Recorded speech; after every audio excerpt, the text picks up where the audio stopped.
দেখা গৈছে যে সুস্মিতা দেৱ পদত্যাগ কৰিলে আৰু সুস্মিতা দেৱ যদি অসমৰ যদি তৃণমূল কংগ্ৰেছ যদি কোৱা হয় তেনেহ'লে সুস্মিতা দেৱ আগশাৰীৰ নেত্ৰী আৰু আপুনিও তেখেতৰ লগত দেখা গৈছিলে নিৰ্বাচনী সময়ত বহু কেম্পেইনিঙত আছিলে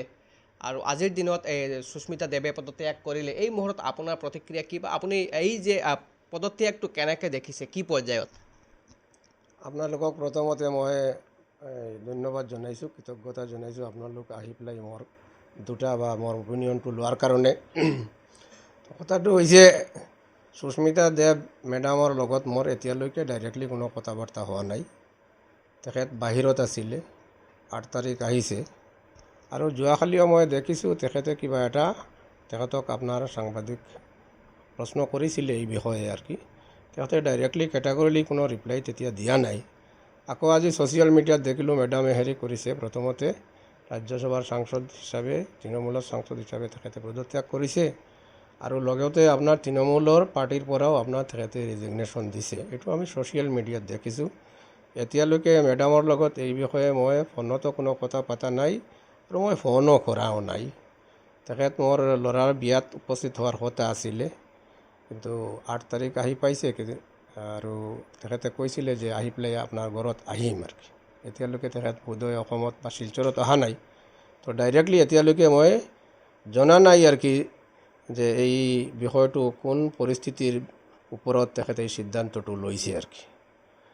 আমি আচলতে কাটিগড়াত তৃণমূলৰ প্ৰাৰ্থী হিচাপে মই প্ৰতিদ্বন্দ্বিতা কৰিছোঁ যদিও তৃণমূল দলৰ প্ৰাৰ্থী হিচাপে প্ৰতিদ্বন্দ্বিতা কৰিছোঁ কিন্তু মই কাটিগড়াৰ কাৰণে যুঁজিছোঁ কাটিগড়াৰ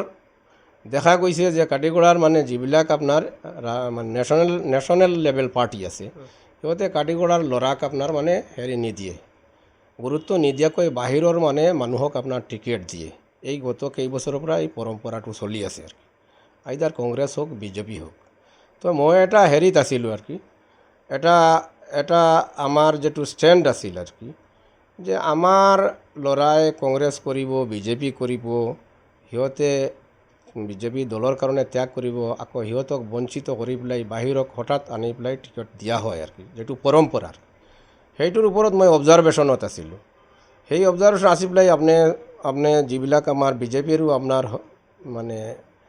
এই আপোনাৰ কৰ্মকৰ্তাসকল আছে আমাৰ স্থানীয় যিবিলাক আছে আপোনাৰ সিহঁতক সুধিব আৰু কি সিহঁতৰ লগত মই কথা হৈছিলে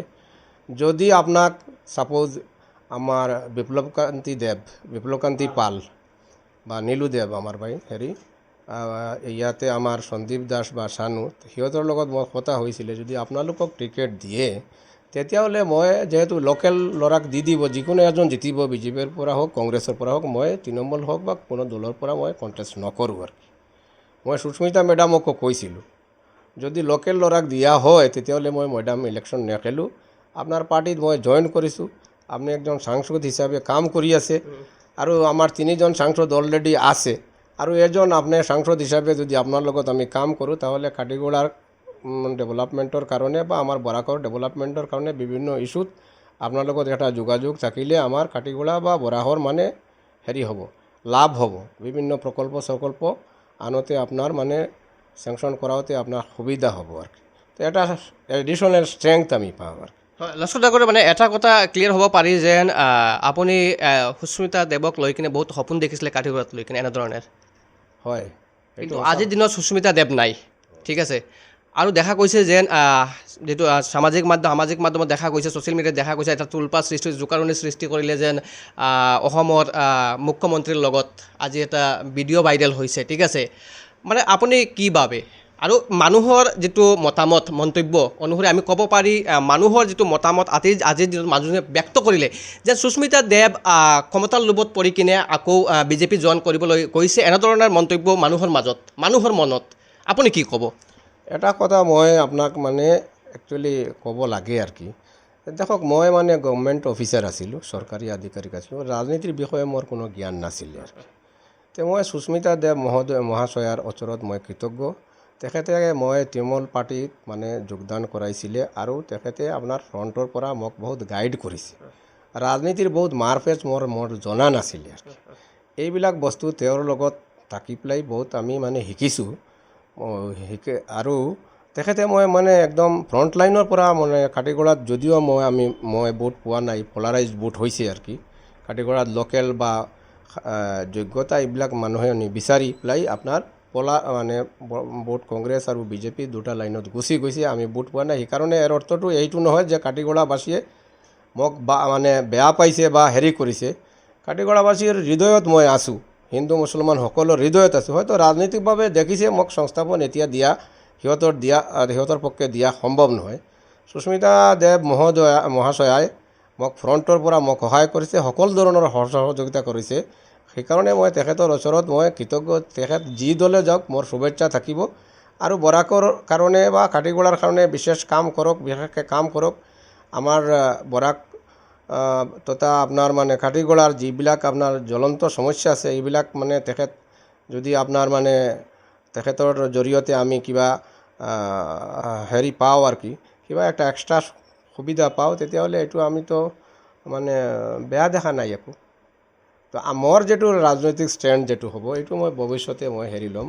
পৰিস্থিতি সাপেক্ষে মই চিন্তাধাৰা কৰিম। কিন্তু আপুনি নিৰ্বাচনী সময়ত বহু সময়ত সংবাদ মাধ্যমে কৈছিলে মা মাটিৰ মানুহৰ যিটো আদৰ্শ নীতি আপুনি ফ'ল' কৰি কিনে আপুনি তৃণমূল কংগ্ৰেছ জইন কৰিছে। আজিৰ দিনত কিন্তু আপোনালোকে যিটো তৃণমূল কংগ্ৰেছৰ মমতা বেনাৰ্জী কংগ্ৰেছলৈ যোৱাৰ এটা প্ৰবল সম্ভাৱনা দেখা গৈছে।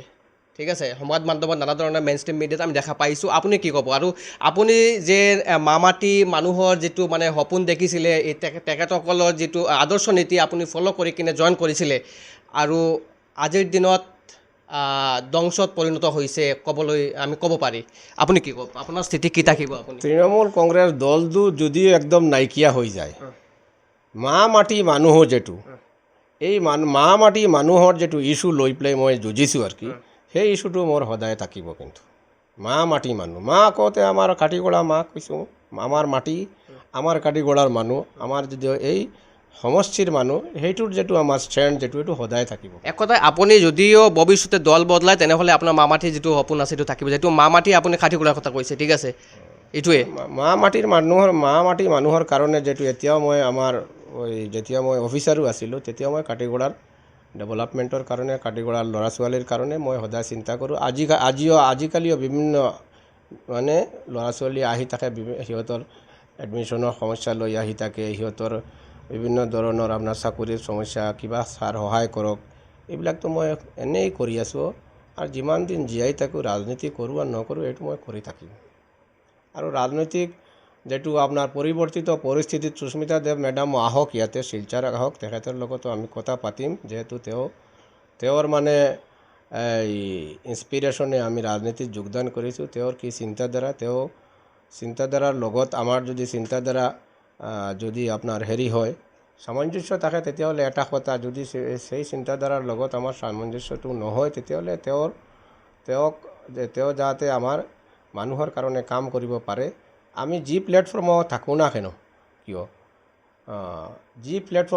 না কিয় আমাৰ এটা পাৰ্চনেল ৰিলেশ্যন সেইটো আমাৰ সদায় মেইনটেইন থাকিব, কিন্তু সেইটো থাকিব।